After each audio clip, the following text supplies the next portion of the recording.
Welcome everyone to today's devotion. We're in Mark chapter 13. Mark 13 is the Olivet Discourse.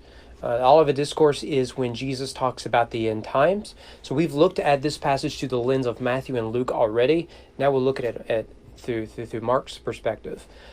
This also means that virtually every major end times passage in the New Testament we have looked at in some form or fashion.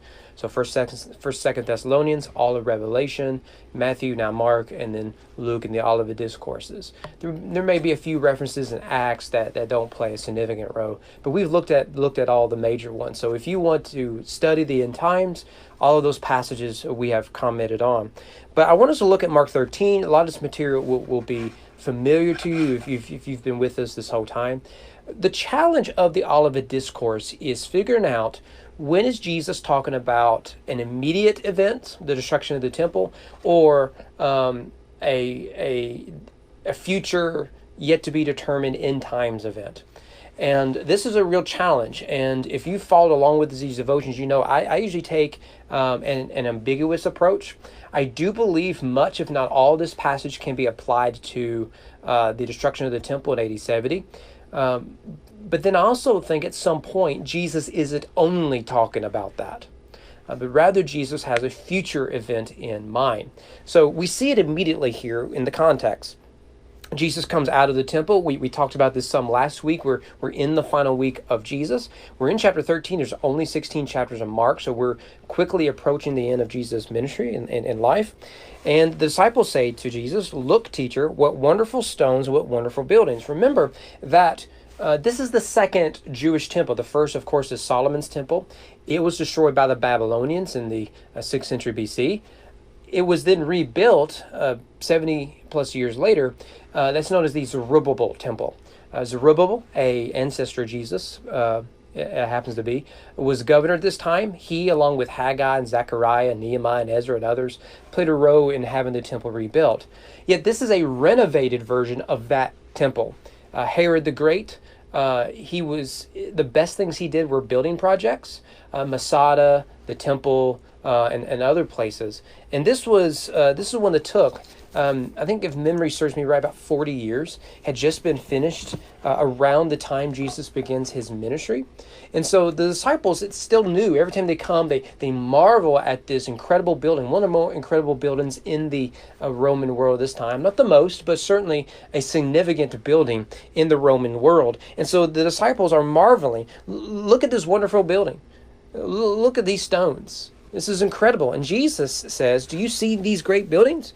There will not be left here one stone upon the other that will not be thrown down." That is a way of saying, not only is it going to be destroyed, it's going to be destroyed in a very violent, sudden way. And so Jesus makes that statement. They leave the city walls, and now they're at Mount of Olives. You can still go to the Mount of Olives. This is why it's called the Olivet Discourse. And from this vantage point, still true today, you can see the Temple Mount. Of course, now it's the Dome of the Rock Mosque, a Muslim holy site. But at this time, you could see the Jewish temple. And so they're again marveling at this building. And verse 4, the disciples say, particularly Peter, James, John, and Andrew, "Tell us, when will these things be? What will be the sign when all these things are to be accomplished?" They want to know, what are the signs of the end times? And it's here where it gets murky. Notice the context is, when will this building be destroyed? So I would argue right away that Jesus is referring to that event, and the evidence suggests that. At the same time, when Jesus is clearly talking about a more future event, the end, it's hard to tell when does that conversation begin. So I do believe that it's reasonable to say what Jesus says here and following applies to the end, but I think it also applies to the destruction of the temple. That is typical of a biblical prophecy. There's an immediate fulfillment and a touchdown fulfillment. A good example of this is actually John the Baptist. Remember that the Old Testament ends prophesying that when the end comes, Elijah will come. And Jesus says John the Baptist is the fulfillment of that prophecy. Well, you read the end of Malachi, and it's clearly eschatological. It's clearly about the end. And so what Jesus is hinting at there is John the Baptist is an immediate fulfillment of that, but there's an ultimate fulfillment. The same could be said, we'll see here in a minute, with the abomination of desolation. So I just want to look at these quickly. I don't want to spend forever on this. Jesus mentions false messiahs. Many will come in my name, saying, I am he. They will lead many astray. Verse 7, he mentions wars and rumors of wars. Verse 8, he adds to it, nations will rise against nation, kingdoms against kingdom.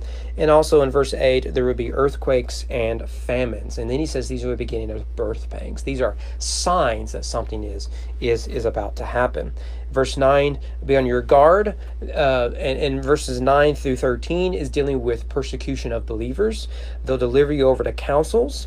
Verse 12, brother deliver brother over to death, father his child, children will rise against parents and have them put to death. You will be hated by all for my name's sake. So what do we have here? All of that happened during the destruction of the temple. Families were turning on each other. There was a lot of death and mayhem and destruction and violence. All of this took place, right? And you'll notice there in verse 10 a significant verse. The gospel must first be proclaimed to all the nations.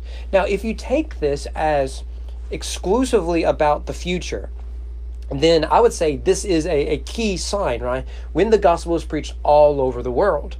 That's very possible. I don't know. But I think an immediate fulfillment here would be by AD 70, you've got the gospel from Jerusalem, where it begins, as far west at least as far as Rome. Peter and Paul die in Rome, and we have the book of Romans and Mark, right, written from Rome and all that sort of stuff. We also have the gospel going east. A lot of the disciples went east, some went north, some went into Africa. So what we have then is the gospel really has reached the nations here. So this verse can, in fact, fit a more immediate fulfillment of these prophecies. Verse 14, but when you see the abomination of desolation, that is the key sign for Jesus. And so if Jesus is referring to the destruction of the temple, it makes sense, right? So with the abomination of desolation prophesied by Daniel, which I believe he mentions here, that was fulfilled with the coming of the Greeks. When a Greek governor comes in and sets up a Zeus altar in the temple, declares himself to be a god, and sacrifices a pig in the holy place, that is a desecration. And out of that comes the Maccabean revolt, right? Well, Jesus says something like this is going to happen again. And it did happen again when Titus comes in and destroys the temple. If Jesus is talking about a future event, this is where dispensationalists get the idea that there will be a future temple. So if you've ever read the Left Behind books, or, bless your heart, watched the movies, you can see that that is a central story plot, the building of the temple. And you have to have a temple in order for there to be a desolation of the temple.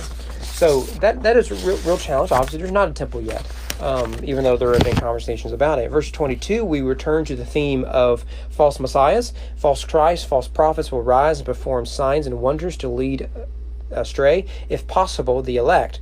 Be on guard. I have told you all things beforehand. Notice, is he talking about the disciples? Because they're not around now. Or is he talking to readers in general? Because Mark just wrote earlier, let the reader understand, when talking about the abomination of desolation. Well, if Mark is written in the 60s, and I think it is, maybe even late 50s, then he's making a prediction that hadn't happened yet with the destruction of the temple. Or he's talking about something way out in the future that we've yet to see. And then in verse 24, we get the coming of Christ. And here I think it's clear he has a future eschatological event in mind. And so we see that the stars will be fallen there in verse 25. The powers in the heavens will be shaken, right? Some of this imagery is used in Revelation, right? That stars are fallen and you get the dragon and you get all this other stuff. Verse 26, and then they will see the Son of Man coming in clouds with great power and glory. Well, we saw that in some detail in multiple passages in Revelation. The rider on the white horse, the sword coming out of his mouth. He's got a sash, a big tattoo, saying King of Kings, right? And then a title that no one knows but him, right? So we get all that imagery in Revelation. But then what we get in verse 28 to the end is an application of it. And the message is, be ready. It begins with a lesson of the fig tree, verse 29. So also when you see these things taking place, you know that he is near at the very gates. Truly I say to you, this generation will not pass away until all these things take place. So you have there, be ready, it's coming. And live in such a way that you are ready. But when he says, this generation will not pass away, is he talking about the generation that sees these signs yet in the future? Or this generation that is the generation of the disciples, which was fulfilled in instruction of the temple? It's difficult to know for sure. Finally, verse 32, but concerning that day or that hour, no one knows, not even the angels in heaven, nor the Son, but only the Father. Be on guard, keep awake, for you do not know when the time will come. And it is those two verses that should make any predictions cease. Why multiple false teachers continue to make prophecies, only to recalculate. Seventh-day Adventists did it in their founding, as the Jehovah's Witnesses and Mormons and everything else. Why we do this when we continue to have egg on our face? I believe it was supposed to be December 21st. Was it 2012? What year was it? When Harold Camping said, the world's going to come to the end, and people really freaked out about it. And he was wrong. Again.